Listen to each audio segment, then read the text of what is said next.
జీజాబాయి ఒక పుత్రునికి జన్మనిచ్చింది. చిన్నప్పటి నుండి ఎన్నో విద్యలలో ఆరితేరాడు.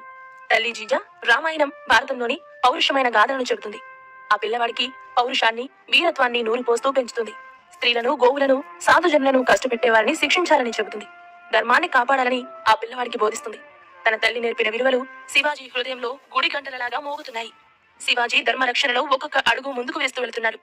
ఒక రోజున ఒక కసాయివాడు ఆవుదూడను వధించడానికి తీసుకెళ్తూ ఉంటే శివాజీ అడ్డుకుని ఆ కసాయిని ఎదిరించి ఆవుదూడను తెచ్చి దాని తల్లికి ఇచ్చాడు. అలాగే శివాజీ గ్రామాల్లో, కొండల్లో తిరుగుతూ ప్రజలని కలిసి వారి కష్టాలు అడిగి తెలుసుకునేవాడు.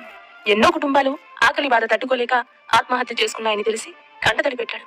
తన వంటి మీదనున్న నగలు ఆ పేదలందరికీ ఇచ్చి వ్యవసాయ పరికరాలు తెచ్చుకుని పంటలు పండించుకోమని చెప్పేవాడు. ఇంట్లో తన తల్లి పళ్ళెంలో వడ్డించినటువంటి భోజనం చూసి, అమ్మా, నేటి నుండి నేను ఈ పదార్థాలు తిననమ్మా. నా ప్రాంతంలో నా ప్రజలు తినే జొన్న రొట్టె, పప్పు, కూర నాకు చాలు అమ్మా అంటూ తల్లికి నచ్చజెప్పాడు. శివాజీ స్వరాజ్య సాధన కోసం తనని తాను మలుచుకుంటూ ప్రజల మనిషిగా మారుతున్నాడు. స్వరాజ్యాన్ని సంపాదించడానికి ఎంత భయంకరంగా కష్టపడాలి, అంతేకాకుండా ఎన్ని సవాళ్లు ఎదుర్కోవాలో తెలుసుకుంటూ ఉన్నాడు. కాశ్మీర్ నుండి కన్యాకుమారి వరకు ఉన్న విధర్ముల సామ్రాజ్యం ఎంత పెద్దదో, సైనిక శక్తి, గొప్ప సంపద ఉన్నాయి కాబట్టి వారి ముందు పెద్ద పెద్ద హిందూ సర్దార్లే తలలు వంచి మోకాళ్లపై కూర్చుని బానిసలుగా జీవించే దుస్థితి ఉందని తెలుసుకున్నాడు. ఎవరైనా పొరపాటున స్వాతంత్రం అనే మాటను ఉచ్చరిస్తే తలలు తెగిపడినట్లే. ఇది అప్పటి పరిస్థితి. కానీ దుర్భరమైన, దుస్సాధ్యమైన సవాళ్లను స్వీకరించి ముక్కుపచ్చలారని శివాజీ తన స్నేహితులతో కలిసి అడవుల్లో, కొండల్లో తిరుగుతూ అందరిలో స్వరాజ్య కోరికను రగిలిస్తూ అడుగులు వేయడం మొదలుపెట్టాడు. శివాజీ తల్లి పాదాలకి నమస్కరించి శివాలయంలోకి అడుగుపెట్టి తన కత్తితో చేతిని కోసుకుని చిందుతున్న రక్తంతో శివుడికి అభిషేకం చేసి, స్వామి స్వయంభుదేవా, నీ మీద ఆన, స్వతంత్ర హైందవ సామ్రాజ్యాన్ని స్థాపిస్తాను, ఈ జాతిలో నూతన ఉత్తేజాన్ని కలిగిస్తాను అంటూ ప్రతిజ్ఞ చేసి అక్కడ ఉన్న గణపతి దేవాలయాన్ని మళ్లీ నిర్మించి మొదట 500 మంది మామలీల సైన్యంతో శివాజీ శకం మొదలైంది. అసాధ్యాన్ని సుసాధ్యం చేయడానికి శివాజీ పూనుకున్నాడు.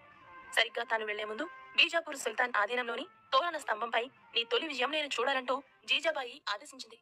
అమ్మా, నీ ఆజ్ఞ నేను నెరవేరుస్తాను అంటూ, నీ ఆశీస్సులు ఉంటే విజయం వస్తుందంటూ శివాజీ అతని మిత్రులు తోరణ దుర్గం వైపు వెళ్లారు.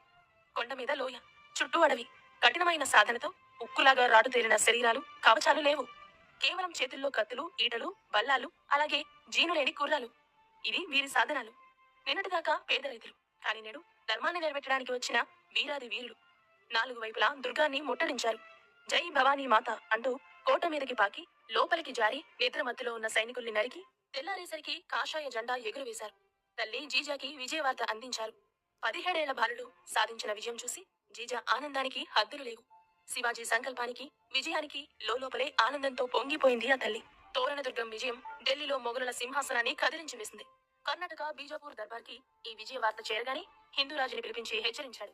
సుల్తాన్ పై తిరుగుబాటు చేసేవారికి ఎలాంటి దుర్గతి పడుతుందో అందరికీ చూపిస్తానని అందర్నీ హెచ్చరించాడు. కానీ శివాజీ తన బాల్యమిత్రుడైన దాదాజీ నర్సీ ప్రభుకి లేఖ రాస్తూ, ఇది తిరుగుబాటు కాదు, సాక్షాత్తు శివుడే మనకు విజయాన్ని అందించాడు. స్వాతంత్ర స్వరాజ్యం ఏర్పడాలన్నది ఈశ్వరేచ్ఛ. ఆత్మవిశ్వాసం అణువణువునా ఉన్న శివాజీ తన విజయ యాత్రను వెనకడుగు వేయకుండా ముందుకు కొనసాగిస్తున్నాడు. ఆ తర్వాత శివాజీ 2వ దుర్గం కళ్యాణ్ని స్వాధీనం చేసుకునే బాధ్యతని అబాజీ షోమ్దేవ్ కి అప్పగించాడు. మవలీల సహకారంతో కళ్యాణ్ దుర్గం అబాజీ కైవసం చేసుకున్నాడు. బీజాపూర్ సుల్తాన్ పాలన కళ్యాణ దుర్గంలో అంతమైపోయింది. కళ్యాణదుర్గ పరిసరాల ప్రజలు శివాజీకి జై అంటూ సంతోషంతో నినాదాలు చేశారు. కోటలో దొరికిన సంపదంతా అబాజీ శివాజీ దగ్గరకు తీసుకువచ్చాడు. శివాజీ రాజని అందరూ ఒప్పుకుని జై జైలు కొట్టారు. అదే సమయంలో అబాజీ శివాజీతో, ప్రభు, మీకు ఒక అద్భుతమైన కానుక తెచ్చాను. కళ్యాణదుర్గం కంటే కూడా సొంపైనది అని అన్నాడు. అది ఏంటా అని చూస్తే అక్కడ బందీగా ఒక స్త్రీ ఉంది. ఆమె యువరాణి. ఆమెని చూసిన శివాజీ, ఆపుని వేషాలు అని గట్టిగా అరిచాడు. తెల్లమొహం వేసుకుని వణికిపోతూ అబాజీ చూస్తున్నాడు. శివాజీ ఆ యువతి వైపు నడిచి, అమ్మా, నీవు నా తల్లితో సమానం. విజయ గర్వంతో మా అనుచరులు అపరాధం చేశారు అంటూ నగల మూట, చీరలు తెప్పించి ఆమె ముందుంచి 500 సైనికుల్ని వెంట పంపి బీజాపూర్ మహమ్మద్ కి అప్పగించారు. ప్రతి స్త్రీలోనూ తల్లిని చూడగల మహత్తరమైన సంస్కారం మనలో ఉండాలని, ఎవరైనా స్త్రీని అవమానిస్తే అది నీ తల్లిని అవమానించినట్టుగా భావించాలని, స్త్రీ జాతి గౌరవాన్ని పరిరక్షించడానికి పాటుపడాలని తల్లి జీజా చెప్పిన మాటలు శివాజీ మెదడులో పాతుకుపోయాయి. మన గమ్యం స్వరాజ్య స్థాపన.